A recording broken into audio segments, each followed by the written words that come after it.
But if you start getting curious to what your inner dialogue is, that will at least help for the first step, because without awareness, you can't do anything.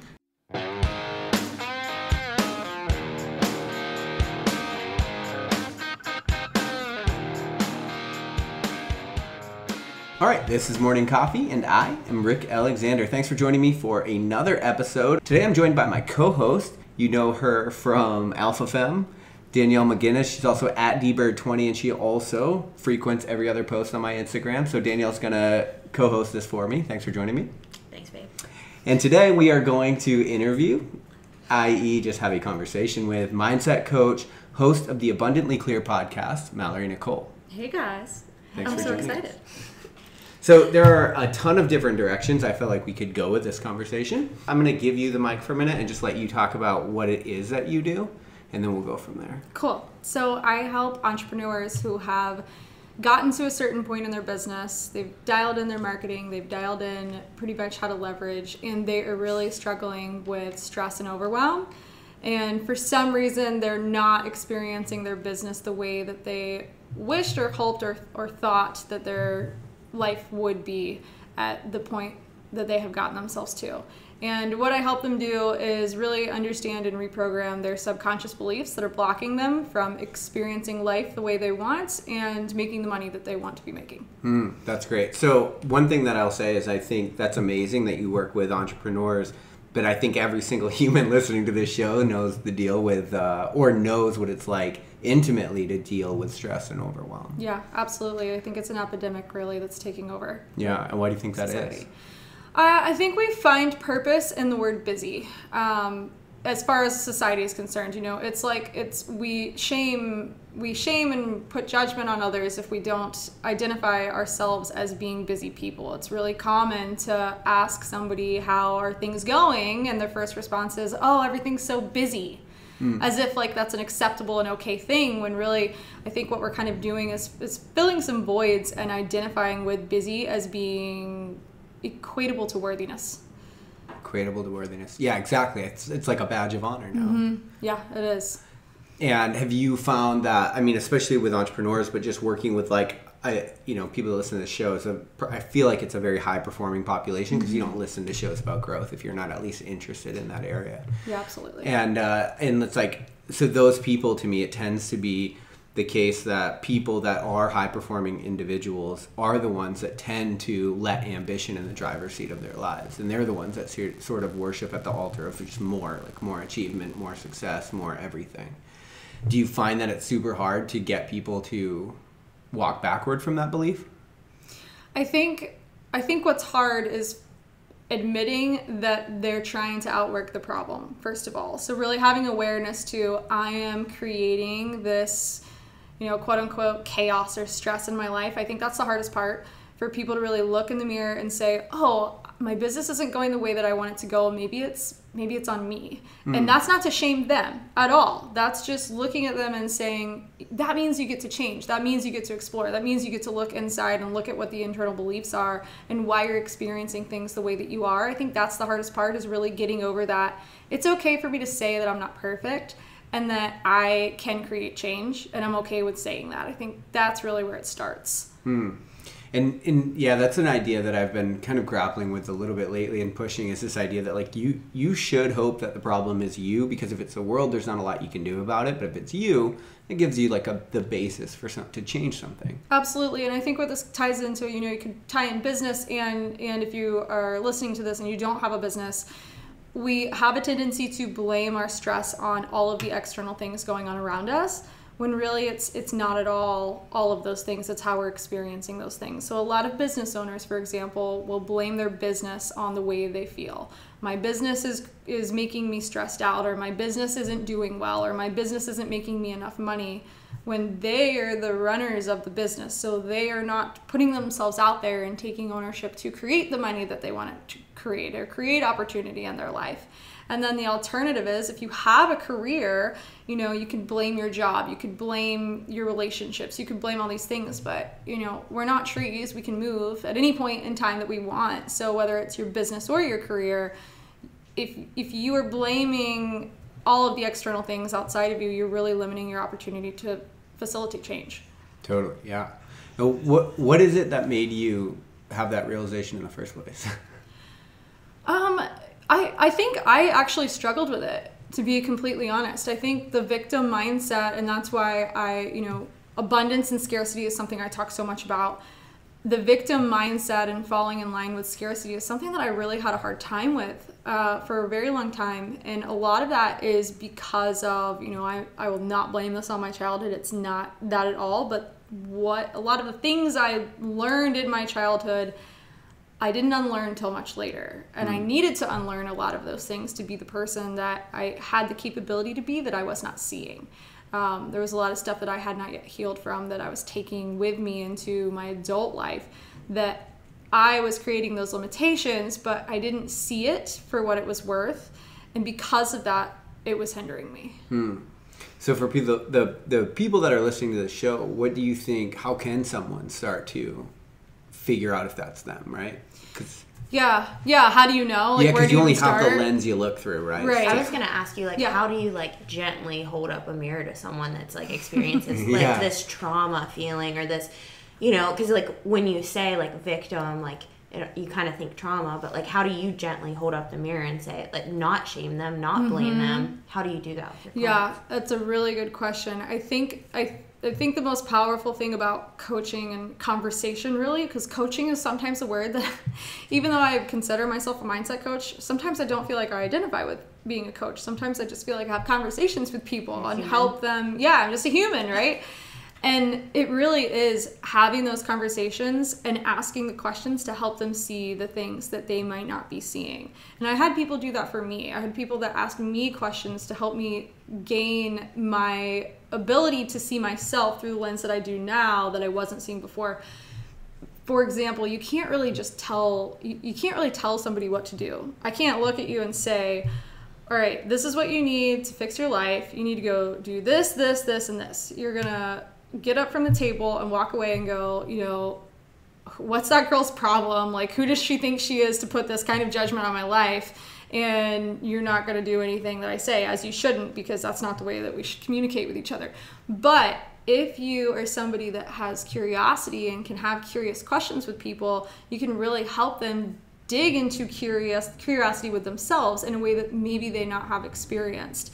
So that's really kind of where it starts, is helping people uncover their own subconscious patterns and behaviors that they haven't realized themselves. Because if you look at science, and you might have talked about this before, so I don't mean to repeat any information that you could have shared on this show, but 97% of what we do is from our subconscious programming, which means that we're pretty much walking around every single day doing stuff blindly. We don't realize the things that we're doing until we get curious. And I think that's really kind of where it starts. I'm curious about the tie-in between, you said, sort of like talking about childhood beliefs and patterning programming there, and then what that has to do, or what you see that having to do with an abundance mindset. Is it that most of us are programmed for scarcity, or where, what do you see as a connection there? It's weird because I think that it's not on purpose, but most of us are programmed for scarcity, because if you really look at society, we're kind of taught to be fear-based. And, that's just the truth of it. It's not exciting to say that, but when you look at the way that we go to school and the way we learn through education and the way that we're told, you have to do this to go get a job, and you have to work 40 hours a week to make this amount of money, and that's all you're ever going to be able to do. We create a lot of limitations to ourselves and what our full potential is and what we can create. There's people that create TV shows and create universities and create all these crazy things, that write books. You're an author, you've written a book, but did you grow up in a house where your mom and dad every single day put a pen and paper in front of you and said, you can be an author if you want to be an author? We don't really live like that, and it's not even because there's a bunch of bad parents out there. Some parents are maybe not the greatest in the world, but it's the scarcity mindset doesn't just happen from a place of my parents were bad and I was raised in a place of scarcity. It really just comes from not looking at what we have the potential to create. And so then we walk around not seeing what we have the potential to create.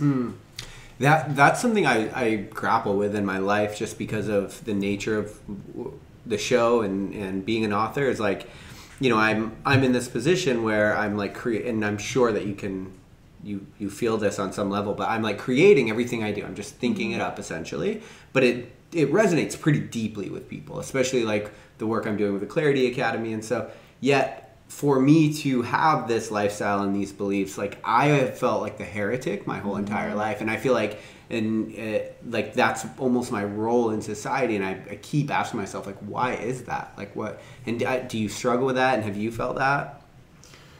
Like you're almost against the grain with these beliefs of abundance? Yeah, I think it can be hard because you are using social media platforms for the most part to share your message. And whatever social media platform you're using, there's a good chance there's a lot of people on that platform that are watching you from day one to day wherever you are through your journey, and they see that first batch of what is this person talking about? Like all of a sudden she just went from posting photos from her dog going on hikes on the weekends, now she's talking about all this stuff about personal power and inner childhood beliefs and stress, and where did this come from? Yeah.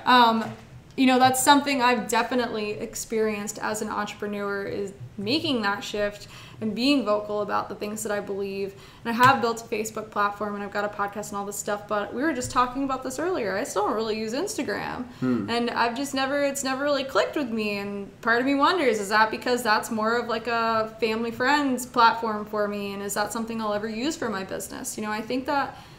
I think I'd be lying, and I think we'd all be lying if entrepreneurs said that's not something that we experience, because it really is. It's a message that is absolutely against the grain.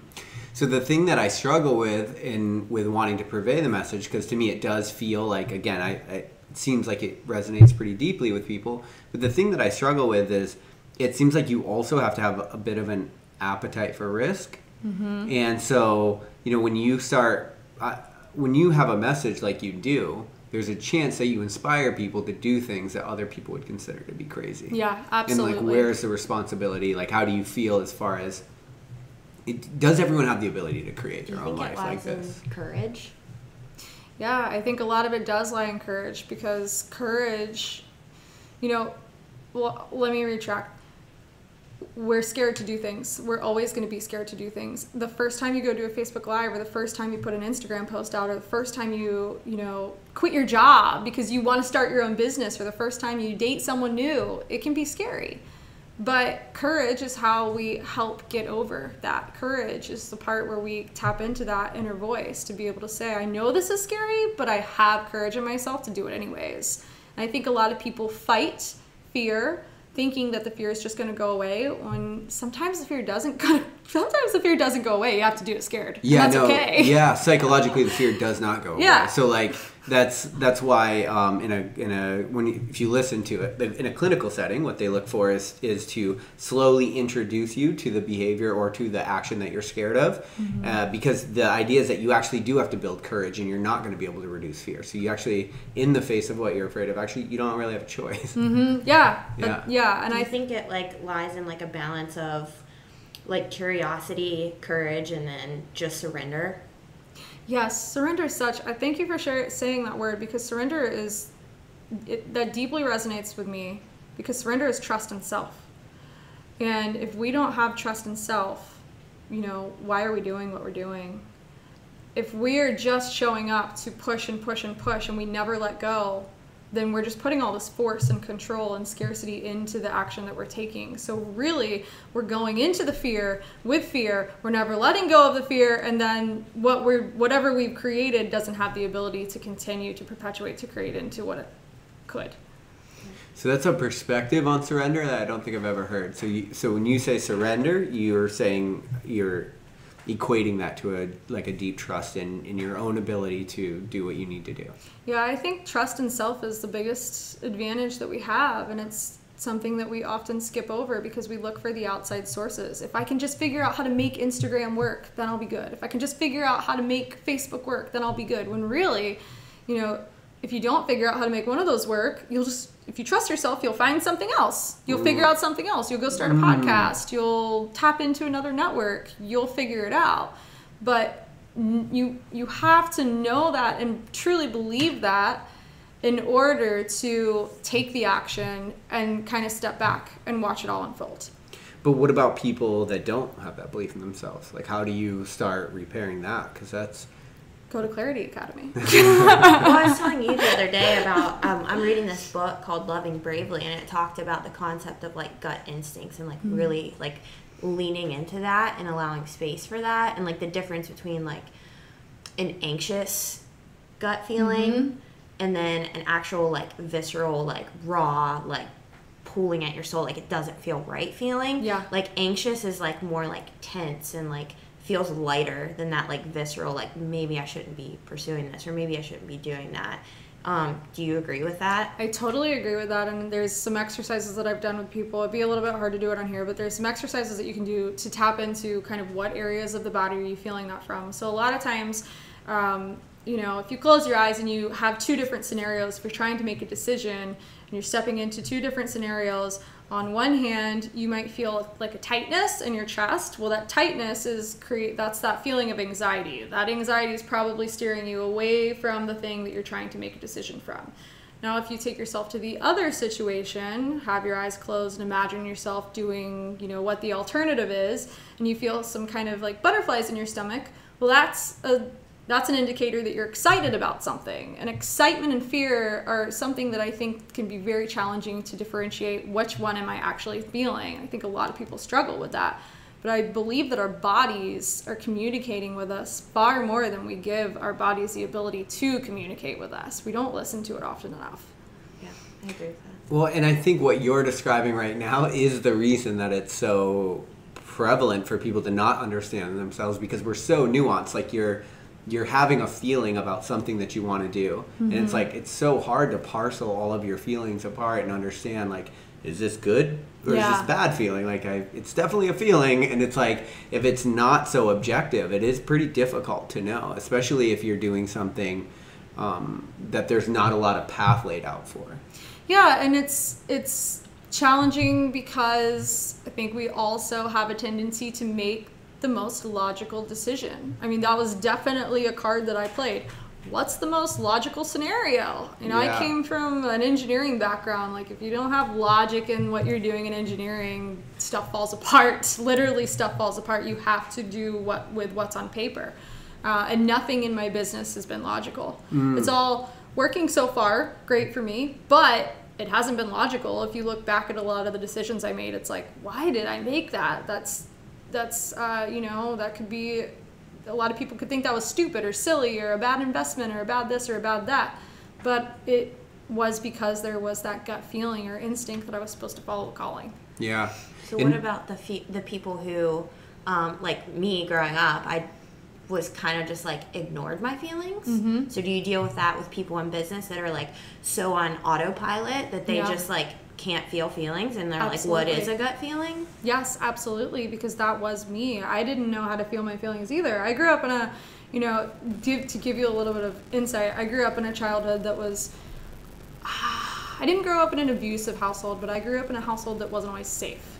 So my little childhood brain told me as I grew into adulthood that feelings aren't safe and that the world is not a safe place to exist. So that is what I walked around believing and seeing, and I lived through that lens, and because of that I repressed a lot of my feelings and my ability to tap in and be honest with myself about, you know, emotions. Emotions were something that I didn't even know that I wasn't comfortable with, but I was very not comfortable with them. And I think more than we realize, and I'll also interject this. You do not have to be somebody that doesn't feel your feelings just because you grew up in a household like that. A lot of people didn't, and they still have repressed emotions and don't have the ability to tap into that. Yeah.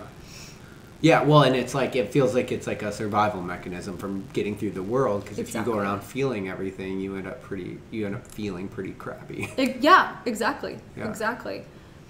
It's a really interesting Mother Teresa, so people listening to this show actually can't see me, but Mother Teresa used to use her hands, and she would go over her chest before she would every single day. And what she said she was doing is basically like putting this cloak on herself, because she was like, I can't absorb the feelings of every single person I help, because I won't be able to help anybody else. That's really interesting. Yeah, it is. And it's like, and I think that what you see in our society today is like everybody's either an empath and they like just are, it's like always raining and they're super sad. Or it's like the opposite of that, which is like the go-getter, the alpha, what people think of as alpha, probably a skewed image of it, but this person that just sort of like bashes through the world and just does whatever they want and takes what they need, and like it's like a zero-sum game. Yeah, absolutely. Right? Absolutely. It's like everyone's either the Pope or Trump, and it's like, but what about all of us in the middle? Do you think like in your business it's like coming down to a concept of like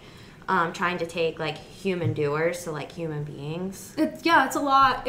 That's a really, really beautiful way to explain it. It's a lot of, let's cut out the word do and let's start being. Because like less a lot performance based, more just being based. So the performance doesn't so much change. If anything, the performance enhances. Because what people start to realize is that a lot of what's in the doing basket doesn't actually need to exist. And they've put a bunch of things in their basket. You know, this is an invisible basket that we're talking about, but they've put a bunch of things in their basket that they feel like they're supposed to be doing or have to be doing, that's really creating a lot of blocks from being true to the things that they could be doing that are allowing them to grow. So the to-do list gets smaller, the stress decreases, and they do start to show up from a more intentional place, living in the present and existing in the be. That's a really good way to explain it, and a lot of people ask, well, what do you actually do? Well, it's not so much do. I don't tell people specifically to do things. Of course, there's homework and stuff that will help people as they progress, and that's all custom. But this is really about thought. This is about how people are showing up to their day-to-day life. So to circle it back with this, where we're at sort of in society, because, me and Danielle were talking earlier, there does seem to be some sort of consciousness revolution happening right now. I think that's probably, honestly, a lot because of this, because of the podcast platform, and all these new media outlets are just giving all of these intelligent long form voices they're becoming more prevalent. So, but there's still this problem where we are these nuanced people that are sort of these nuanced creatures that are sort of, in Western culture for sure, really pushed toward being human doings, right? And we are pushed toward that. And then I think there's like almost, it's like right now you can see the entrepreneur conversation for sure is like hustle at all costs. And so it's like, when you have these people that are disconnected from their own feelings and they don't understand the nuances and they don't understand that they can just be and that they can just, so how do they start trusting themselves? That's a trap I think a lot of people are in right now. And I think that's why I feel so called to the message that I believe in, because they don't know. They don't know what they don't know until they see it and until they start to learn. And there's a really tight connection between suicide and startup failures, actually, which is really sad. Yeah, it's really sad. But, I would say, I think that investing in yourself is something that all business owners could benefit from, whatever that looks like for you. That could look like some person that you've been following that you're interested in. That could look like a group coaching program. That could look like going to some type of retreat. That could look like some type of self-exploration. But I think that you allowing yourself to be the best version of you results in the best version of your business. So hand in hand, you're creating an investment in your business as well. But you can't really force that or preach that or tell all the business owners out there, you have to do this or you're going to fail, because they're still going to make a bunch of money and they're still going to figure it out.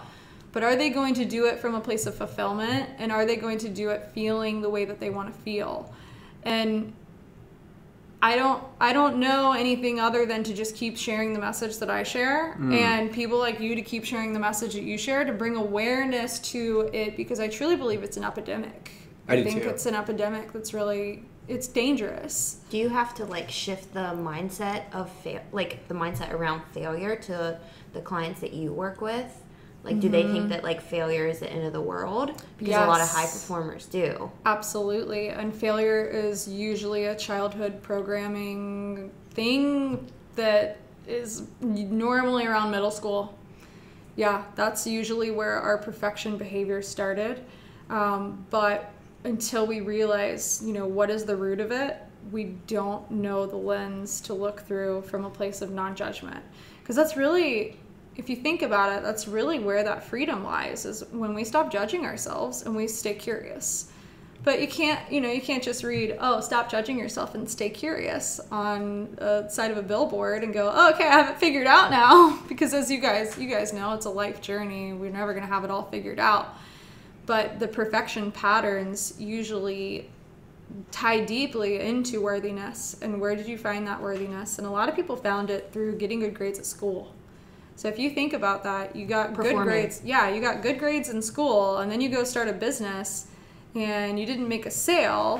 Well, what did you just make it mean about you that you didn't make that sale? Does that make sense? Yeah. Like it's so connected and deeply intertwined like that, but people don't realize that, oh, when I don't make a sale, I'm literally making it mean that I'm a pile of crap.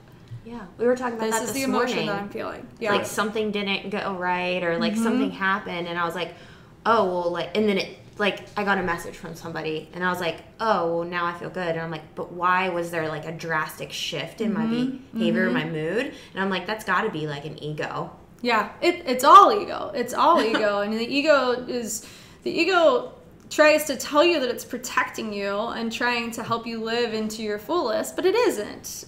That's an illusion in itself. And most of what we tell ourselves, until we start living consciously, most of what we tell ourselves in these patterns and these traps, they're all just illusions, but we don't realize it. We don't know that these illusions are there because we've never had somebody that's helped us dig underneath and go, hey, do you realize that this is the pattern that you're living in? Do you realize that this is what you're doing? He's really good at doing that. I bet you are. I think this failure, this like fear of failure, I think is legitimately why people can't surrender. Because I feel like they're like, what do you mean? There's too much to do. Yep, absolutely. Right? And it's like, how do you bridge that gap for someone that there isn't actually a line between how much you're doing and how much you're succeeding? Custom for everyone. Yeah.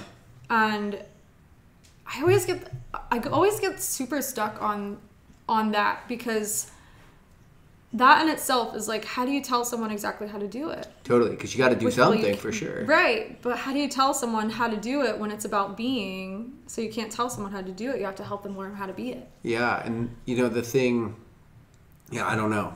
But I think like the thing I've been exploring in my newest book is this idea that like what you do, like who you are, what you do should be an extension of who you are, but who you are should not be contingent on what you do. Absolutely. And it's like, and until it is, because the thing is, once you figure out, I think really, at least for me, once I really figured out, like maybe who I am or who I believe I am, and I was secure in that, then it's like everything else is an additive. It's like, bring it, I don't need it though. So much so that even like the Clarity Academy, I was telling Danielle earlier, the Clarity Academy is doing well right now as far as selling to people. And I almost don't like how happy I get about that, because I'm like, but then if it weren't to do good, then would I hate myself? So I'm like, well, why are you excited that it's doing good? Because I bet you're excited that it's doing good for reasons other than you think.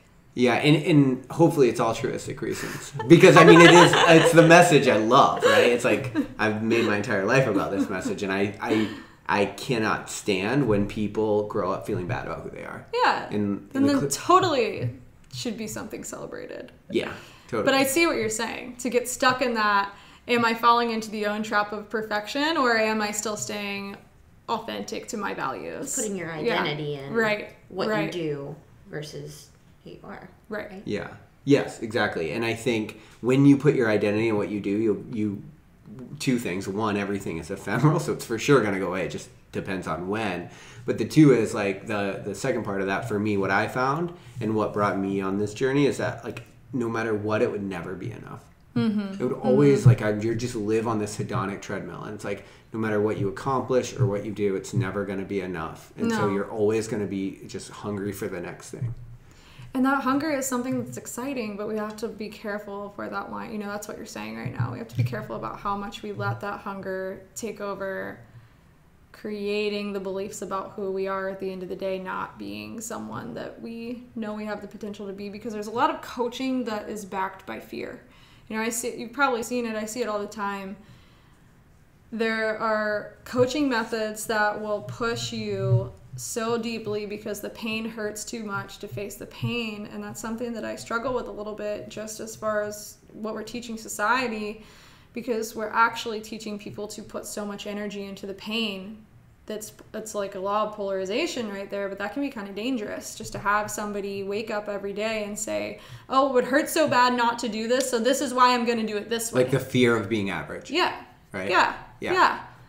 How bad would you feel about yourself if you didn't do this? Like, are those really the questions that we want to be asking ourselves? Is that really actually empowering? Or then are we just operating from a place of polarizing our disempowerment?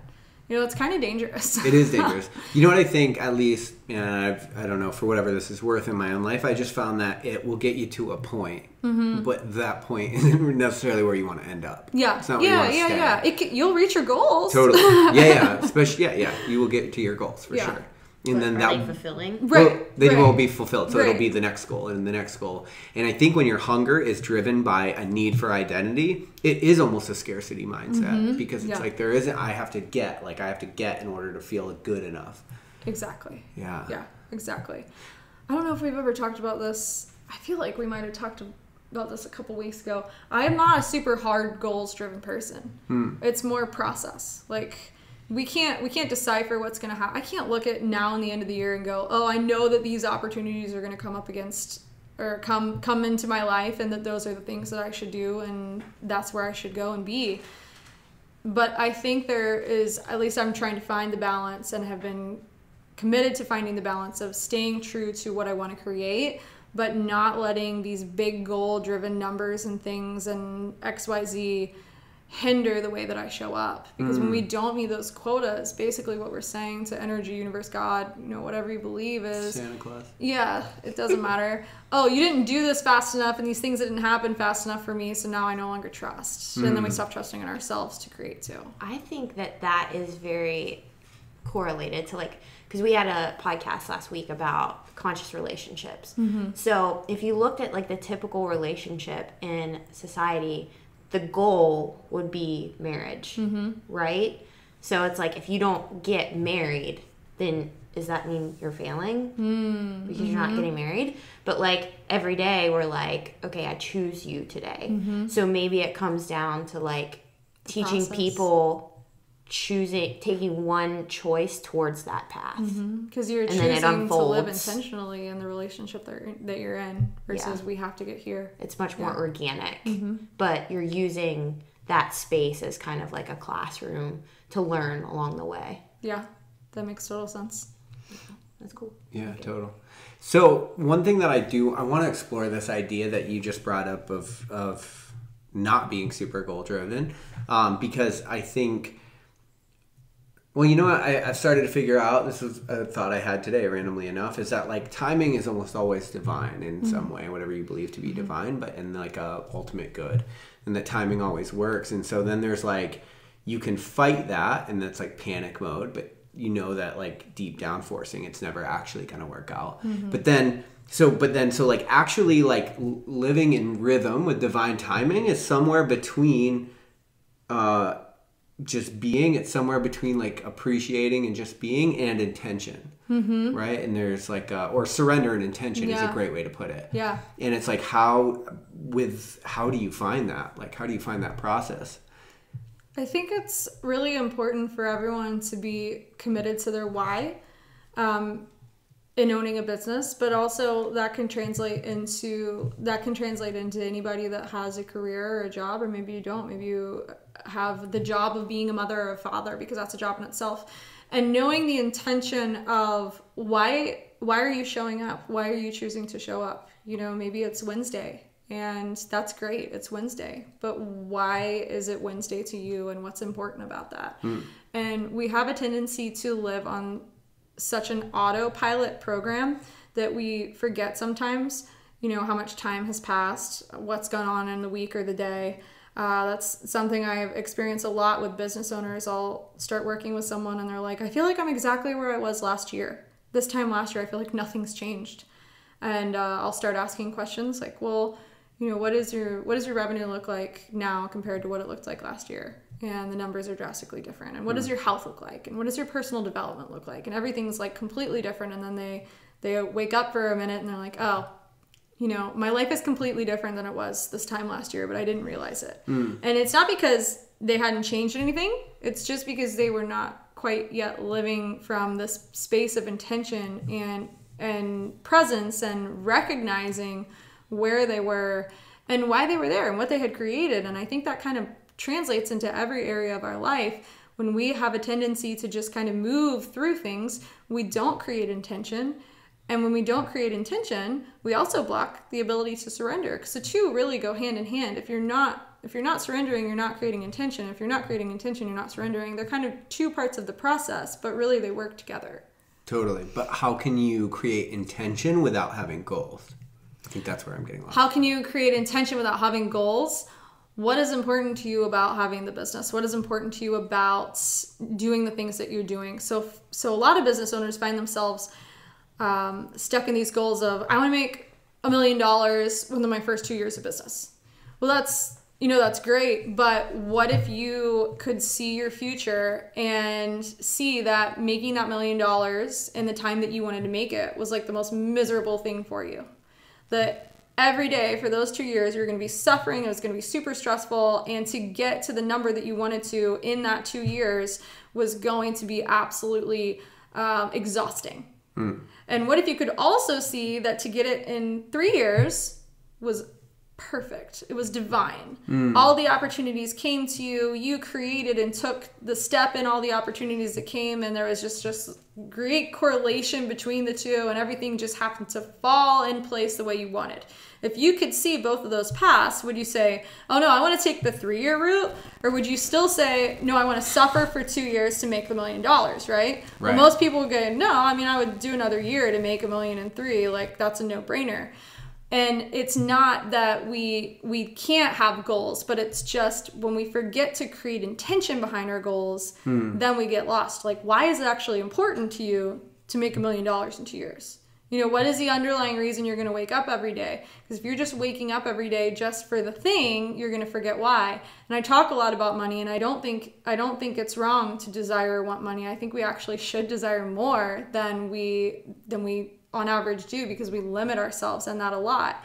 But when we get too hard into the I want this and I want that and I want this and I want that, we're putting control around the way that we feel like things have to happen. When we put too much control around it, we really block our ability to receive things that maybe we didn't even know were going to come about. Maybe there's an opportunity for you to go on TV in 3 weeks that you don't know about. And somebody's going to come into your life and invite you to be on a TV show that you didn't know that was going to happen. But you were so focused on your goals that you ignored the conversation with that person because it was so important to you to get 5 new clients that month, right? That you saw an email from somebody and you totally ignored it because you just were so focused on the way you thought things had to be. Yeah. Does that make sense? It does, and that's what I've experienced as well. Is if you become too focused on the goal, then everything in your life becomes in the way. Exactly. And it's like, but that's your life that's happening right now. So you're just looking at everything in your life as if it's something in your way or an obstacle, or like it's kind of like if you're walking to get to a meeting on time and someone stops and tries to talk to you, right? It's like that person is in your way. Exactly. Right. Exactly. Like, when really, life. I think it's the exact opposite. Everything in our life, there's a reason the 3 of us are sitting here at this table having this conversation. Maybe we don't know what that reason is right now, but down the line we'll go, oh wow, that makes so much sense. Why we're all brought together. And when we have that loop and that it's kind of like a fishbowl. When we're looking at things through a fishbowl, we don't see the opportunities, because everything is an opportunity, but we have to make sure that we're operating from a place of abundance and from a place of power to take the step to create the opportunity as well. Do you think it's like shifting your connection from the goal to like connection to your why, connection to people, connection to the serving others? So like Absolutely. you're shifting what you're being connected to, and then you're much more present and aware of like what's being presented to you. Yes, absolutely. And I wouldn't, if you're listening to this and you're like, do you think I should just not have goals? Definitely not. Like, definitely not. There are things I'm working on right now. There are things I'm, trying to create and all that kind of stuff. But I think when exactly like Allow you were just space saying, yep, and when be we present stop for what creating is, space, exactly. like the good and the bad things that are happening that maybe they won't look like they're gonna get you to your goal, but little do you know, like that's gonna like shoot you to the moon. Exactly. And that right there, maybe your goal is supposed to actually happen faster than you think it's supposed to happen, and then you've limited yourself from seeing that opportunity as well. Yeah. That is I typically use like a buy date for my goals, because I like to leave space for it to happen sooner. Right. And then there's also the part where it's like, because like a lot of times, like we're talking about timing, it's like when you set a goal, it's like a lot of times things will happen and they're not going to happen on your timeline. And that gets really tough to manage. I did my Clarity Academy goals. Literally, I set 10-year goals and I accomplished them in 4 months. Yeah. That is amazing. It was like all this stuff was happening. I was like, oh, maybe I just needed to speak it to existence. I don't know. Yeah. There's a lot of truth to that. You've got to believe and speak into existence the things that you want to achieve before they're achievable, because if you don't believe it, who's going to make it happen? Right. So where do you fall on let me just say this. What is your reaction to the word manifestation? Oh, that's a great question. I was actually just doing an interview with somebody today on my podcast, and that word came up. I think people get really confused about what that word means, and I think there is a little bit of a misunderstanding personally into what I've seen people assume it as. And the word action, I think, has a lot to do with manifestation. That's the part people miss, I think. When we just sit around and think without also showing up to our lives to take action, we're not really manifesting anything. So we could sit around and think all day long about how you want to have the greatest podcast in the whole world and how you want to reach 1 million people, but you never ever decide to buy a mic and set up a podcast and start recording stuff. You're never going to have a podcast. Right. And then you get frustrated and angry. Why don't I have a podcast? Well, because you haven't taken the action to build the podcast, right? And I think a lot of people get stuck in this, well, I thought about it and I meditated on it and I did this, but you're forcing manifestation when manifestation is just allowing creation to happen while you're also showing up to create as well. Yeah, absolutely. And there's like all these new flavors of manifestation, like Joe Dispenza's work and like making contact with a quantum field. And then there's like as far back as like psycho-cybernetics, which is like believe it, see it so vividly that your physiology would react in accordance with it, right? But I think that the thing that you just mentioned that is really, really worth thinking about for people is this idea that if you're thinking, by definition, you're not in the world. And so like you're not actually like engaging with the world if you're thinking. It's like you can think about the past, right? That actually doesn't exist anywhere except for when you're thinking about it, because it no longer is a thing. And so I think people tend to, this is something I fall into all the time because I'm always thinking up my world. And so it's like, but then you get in these points where it's like, well, you'll just go around and around in thought. And if you never actually take a step forward or engage with reality, then all of that thought is useless. Yeah, and I've read both of those books. If you really think about it, okay, let's use logic in this case. All of the people that talk about manifestation, you've read their books, you've seen their TV shows, you've heard the things that they've put out. They've spent a lot of time taking action in their business. So were they really just sitting around and thinking? Right. Or were they finding a relationship between both to create the things that they did in their life? Yeah. Well, I found, and I put a post on this on Instagram today, because it was like, no Instagram or no meme can change your life. Yeah, but the good news true. is that you can change your life. And I think people get paralyzed because they're like, they try to think their way out of a situation. And it's like, no, you actually have to act your way out of a situation. Absolutely. It can catalyze it for sure. Like you can see something and it can catalyze that manifestation or whatever. But like you ultimately have to act upon it. Or well, we're always manifesting. Call. You know, Yeah. we're manifesting something. Yeah, something. And we get to decide how we want to show up to that. Yeah. You know, I don't think that it makes a lot. I don't think it makes a lot of sense to just say we can write something down 500 times and expect it to come like true. An affirmation sort of thing. Well, I do believe that there's a lot of power in that. I do believe in writing, because what you're actually doing, but that's a little bit different. What you're actually doing with writing is you're reprogramming your subconscious mind to believe it as if it's happened. So if you write things in the present tense, then you're basically tricking your brain. You're hacking yourself into the reality that you're living in. And there's a lot of power in that. There is. I've been doing that for quite a few years. And if I look back on my journals, I'm like, oh my gosh, that stuff actually came true. But I can't just expect that I can wake up every day and write, I'm a millionaire, and then all of a sudden I'm going to wake up and there's going to be $1 million in my bank account.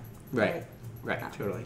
And I think that there's, I heard an exercise today, it's like everyone is big into gratitude work right now, and you can write down, like, people write down 10 things they're grateful for, and then I heard a flare on that. It's like, which is what you could do, is write down 10 things you're grateful for that actually haven't happened yet. And be so vividly really grateful for those things. Actually feel like what it would feel like to actually get those things. Yes. And that awesome. to me feels like a much more productive way of going about figuring out what you want. Yeah.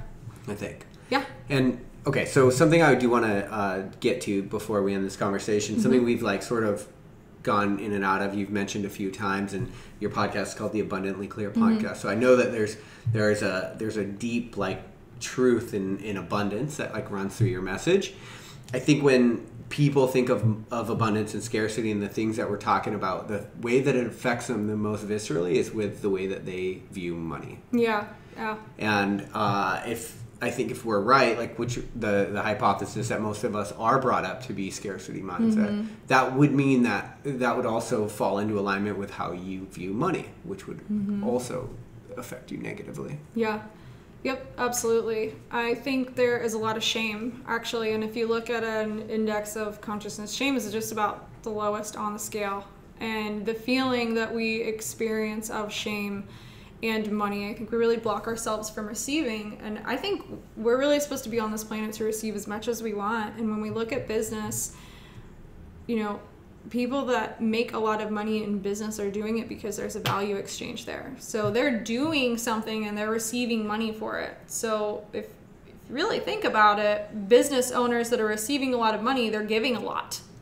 You can make judgments on what the things are that they're giving. That's up to you. We could talk about that for hours on a different topic. But all it is an exchange of value.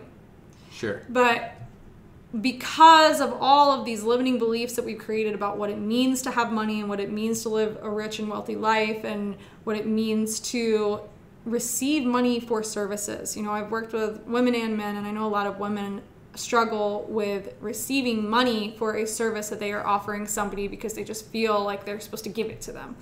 Well, you would not go to a 9-to-5 or corporate job and say, well, I'm just supposed to work for free. Right. You would never do that. You would receive your paycheck as you do every other Friday or every Friday or whenever you get your paycheck because you would expect it. But for some reason, when people start businesses, it's like they just start to live in this world just with their beliefs, and all of these blocks start to show up. And one of them really is the ability to receive money and what it means to do that, because there is so much shame around being someone of wealth. There's TV shows alone. I was thinking about this the other day. There are TV shows alone just to shame people that are wealthy, to make them look stupid, to put the drama of them in our lives so that we can look at the most wealthy people in the world and go, oh my God, they're bad people. It's really crazy when you think about it. It is a pervasive narrative. Yeah, sure. It's kind of crazy when you think about it. And I think that it's not something that just affects business owners either. I think it affects the whole planet in this concept that paper is bad, but it's literally just paper. Right. And when you're thinking about a business, you are just giving. You are giving and you're receiving on the other end, and everybody that's giving should be receiving. So why do you have any theories on why we have that blockage against? The limiting beliefs I definitely do want to get to, but also this negative view of somebody that makes money.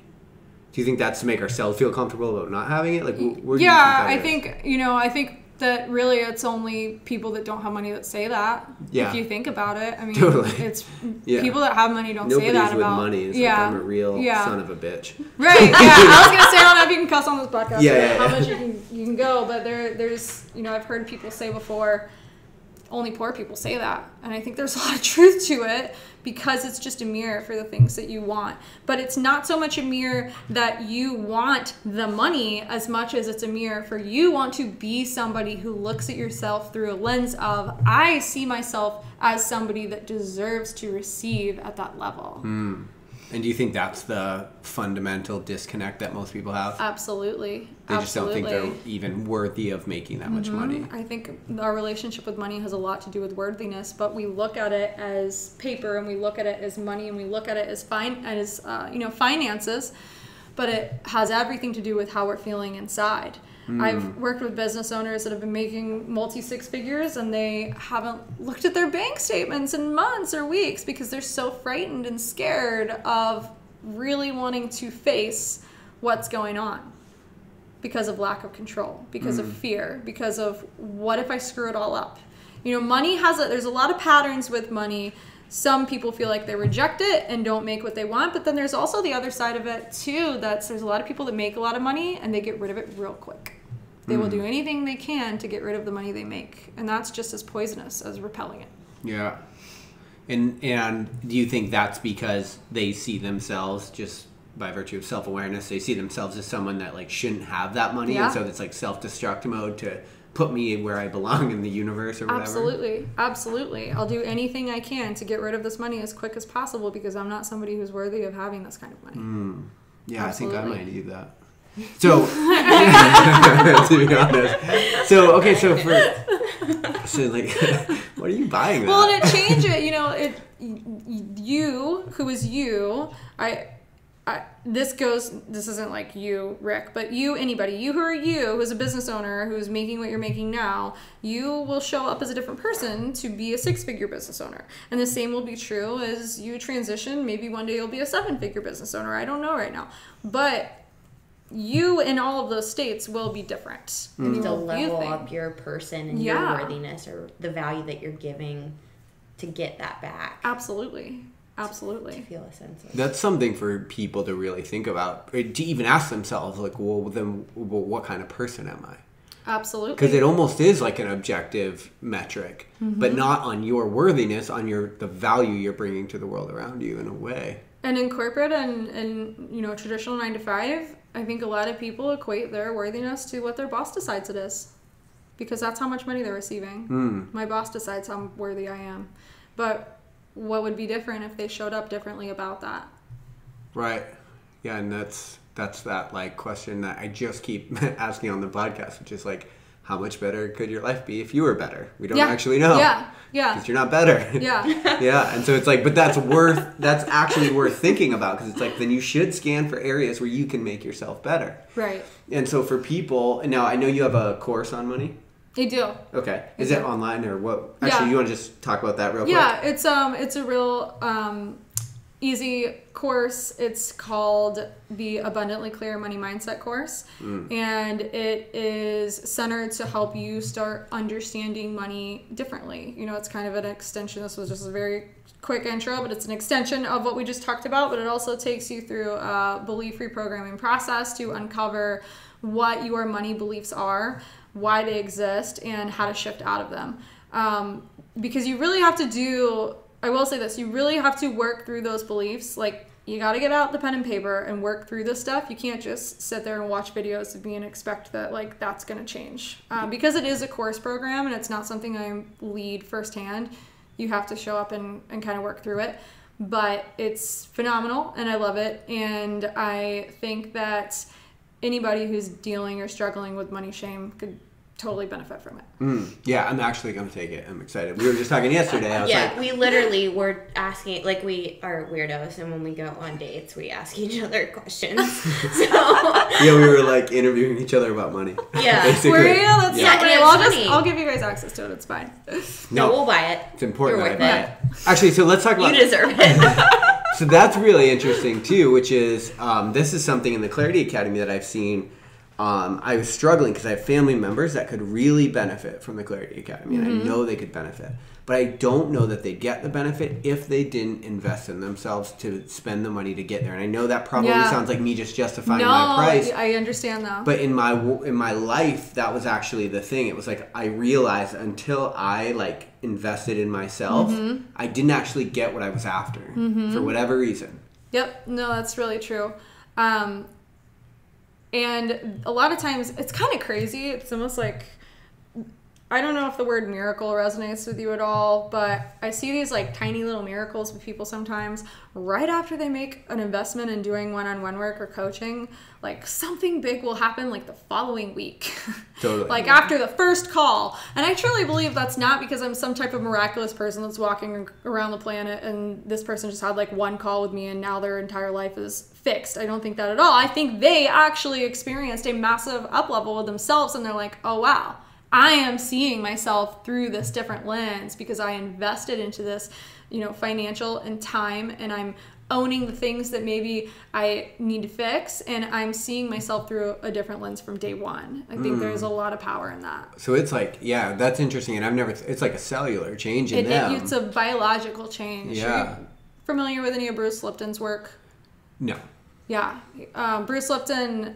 You're nodding your head yes. He's like no. I know. The people listening are like, I said no, and you're like, yeah. Yeah, I know. You're right. Yeah. Sorry. Yes. Yes and no. So we got a yes and no. Is he the one that with like the reprogramming like in the DNA structure? Yes. So Bruce Lipton has actually done a little bit of stuff with Joe Dispenza. Both of them are phenomenal. And Bruce talks about how our belief system really is found at a cellular level in our DNA, and everything that we believe about ourselves is found, not just in our minds, but it is in every part of our energy body. Yeah, exactly. The chemicals that are released based on your responses, based on what's going on in your life, can change your life. Absolutely. And even outside of you, so I call it a superhuman suit, just to give it kind of like some context. We're all walking around in a superhuman suit. So there's physics. If you look at physics, there's stuff going on outside of our skin that we're actually carrying with us wherever we go.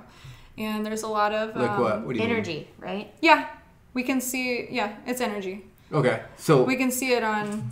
For people like me that have no context for what you're talking about. He's like, for like the listener. But also for me, what do you mean? So when we look at physics, we're looking at more than just the biological structure of we're made of skin and hair and nails and blood and hearts and organs and all that kind of stuff. There's machines that can measure it. I can't remember the names of them off the top of my head, to be completely honest. So there's like we radiate an energy off of our skin. Yeah, there's layers of energy off of our skin, and there's Harvard studies that are really diving into creating instruments to be able to read that more. And if you think about like is it EKG? I think EKG shows that too. So the stuff that we go to for looking into certain aspects of our health, that's actually measuring the radiation and what's going on outside of our bodies.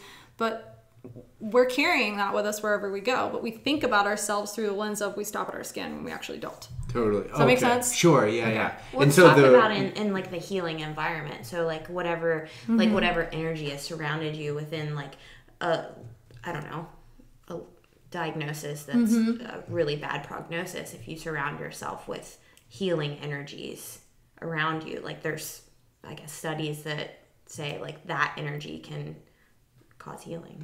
If you think there's a really simple context to put this in. If you walk into a room of a couple of two, like say you guys just had an argument and I walk through the door and you didn't say anything, but I could feel that feeling of, oh, I feel like there's some tension in the room. Everybody can resonate with that. Everybody can resonate with going, oh, I've definitely had experiences where I felt tension. I didn't know what was going on, but I felt that tension. That's really what we're talking about when we're looking at physics. Like, you can animals feel. Can feel that. Like that type of like Well, yeah, energy. so animals definitely can, right? So there's actually really good, Stanford's doing an amazing study on fear right now. I don't want to digress too much from that conversation, but what is the tie-in and the correlation to money, to this energy that we're sort of authoring into the room and into our world? Well, it goes back to looking at what our beliefs are. And if we look at what our beliefs are, what are we projecting out? So the thing that's that would scare me a little bit about what you said is if your beliefs are biologically hardwired, then it's like, or you didn't say hardwired, I just did, but if they're biology, then aren't they hardwired? Like how do we change something that's us? Blood chemistry. Yeah, I mean, technically now studies are showing that we can change our biology. With your physiology. Yeah. Your responses. And so how would someone go about doing that? I think if you think about two people that are struggling with like certain types of, let's see, I want to be so careful the way I say this because I just want to be really respectful. So I don't want to use cancer as that frame, but two people that are struggling with kind of like a medical issue. One person feels really, really negative about it and has already decided that that is overtaking them. The other person is really, really positive about it and still goes at it from a lens of, I can get through this, I'm stronger, all of these things about how they can overcome it. Which one do you think is going to get on the other side? Because you're looking at biology when you're doing that, but that's coming from the mind, so it's biology and thought are interconnected because of physics. Gotcha. And so do you think when it comes to reprogramming your beliefs around money, like how do you go about starting to do that? And I know there's the course and stuff, but like just low-hanging fruit for people to think about. Yeah, it would go back to the same, it would go full circle back to kind of what we were talking about at the beginning is the awareness. Do you even have any idea what your relationship with money looks like now? Like if you were to take out a piece of paper and write down, this is how I treat money, this is how I feel about money, this is how I look at money, would it be, I treat money like it's a resource that is going to disappear in thin air. And I think money is really hard to make. And I believe that that there's never going to be enough. Do you even have awareness to what that looks like at first? So one of the ways that I like to talk about it is, do you treat it like it's a girlfriend? Like, do you guys treat it like you treat each other? Do you treat it like somebody that you really love and care about? Absolutely. Or do you treat it... Well, we don't because of the stigma in society, which is you cannot love money. Right. Exactly. Or are you treating it like a bad ex-girlfriend or boyfriend that you hate that you never want to talk to ever again? Right. Well, and I think the thing that we think about is it's inanimate, so it doesn't matter if we think about it that way, right? Right. That's my belief. It's really hard to conceptualize in my brain. It is. I know it is because it's not linear. Student loans, and I'm like, but it's not like I didn't give somebody that, Yeah. Like I never even saw it. Like it was literally just a number on my Mix account in the computer. I'm like, what is this? I can't even conceptualize this amount of money in my brain. I've never even seen that much money, but yet I owe that money. What? It's like space. I don't know. It can be hard. I think a lot of business owners go through that too with debt and feeling as if they're never going to get to the other side. Right. Yeah. But it's all perception. Yeah. But again, the perception for people in our society is that if you love money, you're bad. And I guarantee even you talking about that, treating it like a boyfriend or girlfriend that you love, whatever, I guarantee there's all kinds of visceral reactions right now. Oh, I know. There's people on this podcast that are probably like, oh, this woman, all she does is she loves money and this is like the weirdest thing I've ever heard. Yeah. So like, what do you say to that? And that was very uncomfortable to start talking about money publicly because I do feel like our relationships with money are very toxic and we don't talk about it enough. And because of that, it's something that we're not allowing ourselves to heal. And at the end of the day, we are who we are. I'm not somebody that... I'm not just somebody that worries about creating a lot of money. I am somebody that really wants to make an impact on the planet, as I believe that both of you are too. And I want to continue to show up every single day to help people. Do I receive money in exchange for that? Absolutely, I do, because I think I deserve the money that I receive. But it took me a long time to see it that way. I used to look at the business from a very linear perspective of I have to create something that receives something. And I was disconnecting myself from the entire entity when I think there really is no difference. You are the person that's receiving it. Yeah. Yeah, that's hard. I mean, I'm just thinking it doesn't change you, right? So you being you at your core and at your heart, that doesn't change just because there's more numbers in your bank account. Right. So it's like you are worthy of it, but it doesn't define your worth. Exactly. Gotcha. Yeah. Exactly. Well, and I mean, it's a great way to put it. It's just such a difficult thing for people to come to grips with in their mind, I think, because we do have such an adversarial relationship with money. We do, and we shame a lot of people that make a lot of money. So I'll give you an example of, and I know we're wrapping up, but I'll give you an example of something I was just thinking about a couple days ago. I went to the Tesla Gigafactory in Reno over the weekend with a little small mastermind group. And Elon he's had a pretty bad rep throughout the last couple years. I don't know if you're familiar with Elon Musk, if you're listening to this podcast and like some just crap that he's done. But most people look at business owners that are making multi-billions of dollars and just think they're the worst people on the planet. Well, the culture of this company going through this tour and learning, Teslas are not, the company, you just think of like a car, right? If you're even familiar with what a Tesla is, you just think of a car. This company is literally creating sustainable resources to help heal the entire planet. I mean, they're creating resources that are going to help islands that don't have access to electricity. They are giving millions of dollars into education systems. They're helping kids become engineers from middle school so that they have jobs leading outside of school so that they don't have to pay for college and that they have something laid out for them. I mean, the amount of stuff that the company is doing is like blew my mind. And all of that is from somebody that's created a very successful business. And he's giving a lot to the planet, and the company culture is incredible, and the morale and the way that people have the ability to grow. But we don't have a tendency to look at people on our planet like that and go, wow, I wonder about all the things that he or she has accomplished. So the stigma of the brand that society perceives it as is greater than the mission of the company. Exactly. We just look. I mean, that is what society does, is we just go, oh yeah, he's made a lot of money.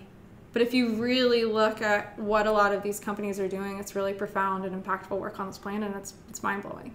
I think that comes down to like business owners too, is just like making sure that they like hammer like not only their mission but like their brand and like just really preach that. Absolutely. And make it like a really true organic message. Most that, people like, we're here to help the planet. Yeah. You know, we're here to help humans. You know? Most people are not waking up to do what they do every single day because of money. It's not really a driver for most people. You know, it really is to help people. Yeah. You know, it's not. But I also think that the work proposition in most 9-to-5s wouldn't take place if money weren't the driver, and on some level, because what I realize in my entrepreneurial world is like and this could be more of my just personality, but I went to take jobs on different places I've been simply to meet people, because I was like, I just want to it's hard as an entrepreneur. My hobby is running. Like everything I do is by myself. So if I want to meet people, I had to really get out there. So it's like, I'll take jobs. And I was like, I realized instantly, I was like, no, I'm not going to do that. That's stupid.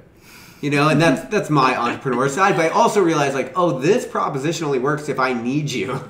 You can only be a dick. You can only say dumb shit to me and I'll listen if I need you for some reason. And since I don't, I'm leaving. And I realized, that was really funny. Yeah. Rebellion. Right. And that just... You like to break the rules. that is also true. Rebellion with the cause. Yeah. And also, not for another tangent, not to get too far, but Elon Musk, for being so introverted and such an engineering type mind, is really good at building cultures. And I think that's probably a byproduct of him being really good at putting the right people around him. Right. But I was offered a job at SpaceX when I got out of the military, and their culture was just incredible as well. It really, so mission driven. It really is. But if you think about the last couple articles you've seen of him in the news in the last 9 months, it's been, Yeah. Total judgment zone. Yeah. Well, and we love to take our gods down, right? We love to take our legends down and our heroes. We do. Yeah. I mean, it's our favorite. It's how bad can we make people look? Totally. It's really crazy. Yeah, to prop ourselves up, our lack of self. Yeah. But I think that what that all comes down to me, it seems like, and you can tell me if you agree or not, but to me, it seems like money is just it's going to extend who you are. It's going to magnify your character. I think it absolutely does. I think that's all it does. Right. It's like there are greedy, dickhead, rich people. There are a ton of dickhead poor people. And they're going to be, take all the money away from the greedy dickhead rich people, there's still going to be greedy dickhead rich people. Like, that doesn't define it. Right. Totally. And so I think that is part of, I think if people were to come to grips with that, it's like, yeah, you could have money and actually just do more of the good that you want to do in the world. And then that would help start to change that conversation a little bit, I think. Yeah, I totally agree with that. Cool. So on the last show that I had, it's this show, but it used to be called Lionheart Radio, we would do this final question where we would be like, if you could give advice, guaranteed that it would reach everybody in the world, to be translated to every language, they might not hear it, but they would definitely follow your advice based on everything that you learned. It can be life, it could be money, it could be business, it could be mindset. What advice would you give to people? That is a really great question. I love that you do that. I would give the advice to ask yourself the simple question, why do I believe this is true? Why do I believe this is true? So go to your inner dialogue, and the things that you ask, the things that you say to yourself all day long, interject it with a question of, why do I believe this is true? And just start playing with that and start getting curious of why is my programming the way that it is? Where did I learn this? Why do I tell myself this every day? Why am I experiencing this way? Can really be prompted from the question of, why do I believe this is true? What do people find with that? That it's not true? That they don't think it's true? Yeah, usually that it's not true. That's but my they need to thought understand. right now. Yeah, but they need to understand why. Well, I believe this is true. I believe that it's really, what's a good example? I believe that I can't do this because I grew up in a household that mom and dad said that I couldn't use my voice and that I always needed to be quiet and that I couldn't be creative, and so I have grown up into adulthood and not allowed myself to experience my self-expression. Do you feel like you need self-awareness or a mirror for someone to present you with that truth before you even ask if it's true? I think both. I think it's going to happen a hell of a lot quicker if you have somebody else. Like, yeah, it's going to happen a hell of a lot quicker. Because typically people don't even know what's true and what's not, right? But if you start getting curious to what your inner dialogue is, that will at least help for the first step, because without awareness, you can't do anything. It kind of pulls a thread on the belief. Yeah, that's almost exactly. what I'm. Because exactly. that question just kind of hit me hard, and like, well, we had all day today. Actually, we were struggling. Like, I was talking about these like patternings that I've spent so much work to overcome. Yet sometimes it just feels like it just pulls me right back in. Like, for whatever reason, like sometimes it's almost like I'll be doing so well, and it's like almost the inverse of that hits me. It's like that weight hits me of like, oh man, maybe I'm not fully over this patterning, right? But then when I ask myself, well, why do I believe this is true? Like, at least for me, the first answer is like, well, because people told you it was true your entire fucking life. Yep, exactly. That doesn't actually mean it's true at all. It has nothing to do with truth. Right. That just means that's what someone said to you. Exactly. Yeah. That's exactly where I was going with that. Dope. All right. I'm going to end there and just let people wrestle with that. For people that are listening to this and they want to follow along with what you're doing or support you or even work with you, is there any way for them to do that, or what would be the best way? Yeah. The best way to do that is you can find me on my podcast, which you have already told them about. So thank you for doing that. Abundantly Clear Podcast. And the quickest and easiest way to get to my website is to go to abundantlyclearpodcast.com, and that will take you to the podcast page, and then you can hop over to the home page or the contact me page if you want to find me. My first name is a little hard to spell, so just go to abundantlyclearpodcast.com and then you can get there. Perfect. I need a dollar, that's what I need. Hey, hey. Well, I need a dollar, that's what I need. I need a dollar, that's what I need. And if I share with you my story, would you share your dollar with me? Bad times are coming and I reap what I done sowed. Hey, hey. Well, let me tell you something, all that glitters ain't gold. Hey, hey. It's been a long old troublesome road, and I'm looking for somebody come and help me carry this load.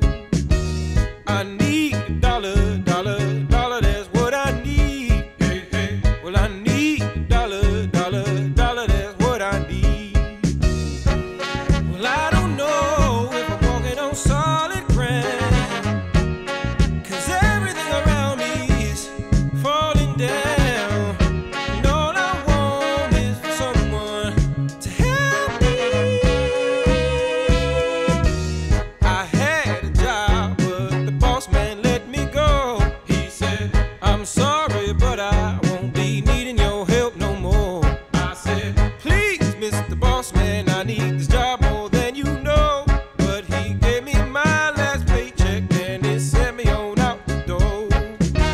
Well, I need a dollar, dollar, dollar, that's what I need. Hey, hey. Said I need a dollar, dollar, dollar, that's what I need. Hey, hey. And I need a dollar, dollar, dollar, that's what I need. And if I share with you my story, would you share your dollar with me? Well, I don't know if I'm walking on solid ground, 'cause everything around me is crumbling down. And all I want is for someone to help me. What in the world am I gonna do tomorrow? Is there someone with a dollar I could borrow? Who can help me take away my sorrow? Maybe it's inside the bottle. Maybe it's inside the bottle. I have